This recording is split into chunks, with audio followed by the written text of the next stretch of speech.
ভারত থেকে পালাতে গিয়ে সীমান্তে পুলিশের জালে 12 জন বাংলাদেশি এসআইআর এর ভয়ে পালাচ্ছিল ভারত থেকে। আর সেই সময় গ্রেপ্তার সীমান্তে।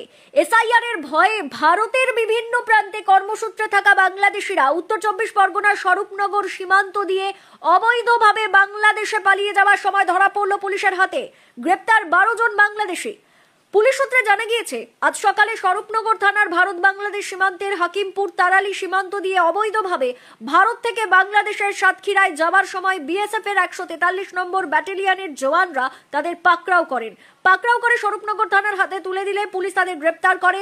ধৃত 12 জনের মধ্যে 5 জন পুরুষ, 4 জন মহিলা ও 3 জন শিশু। ধৃতদের আজই বসিরহাট আদালতে তোলা হয়। জেরায় তারা জানান, বছর 3 আগে অবৈধভাবে সীমান্ত পেরিয়ে এদেশে আসেন তারা। তারপর থেকে তারা ভারতের বিভিন্ন প্রান্তে কর্মসূত্রে বসবাস করছিলেন। এখন এসআইআর এর ভয়ে তারা বাংলাদেশে ফিরে যাচ্ছিলেন। ওদিকে পুলিশ ও বিএসএফ এর যৌথ উদ্যোগে ইসলামপুরেও গ্রেপ্তার এক বাংলাদেশি যুবক। এই ঘটনায় রীতিমতো চাঞ্চল্য ছড়িয়েছে ইসলামপুরে। পুলিশ সূত্রে জানা গিয়েছে, ওই বাংলাদেশি যুবকের কাছে বাংলাদেশি পাসপোর্ট থেকে শুরু করে ভারতের আধার কার্ড, ভোটার কার্ড সবই রয়েছে। যুবকের বাড়ি বাংলাদেশের বালিয়াডাঙ্গা থানার এলাকায়। তার বাংলাদেশে নাম পঞ্চানন পাল এবং ভারতে নাম রূপায়ণ পাল। দিল্লির গুরগাঁওয়ে একটি কোম্পানিতে কাজ করত।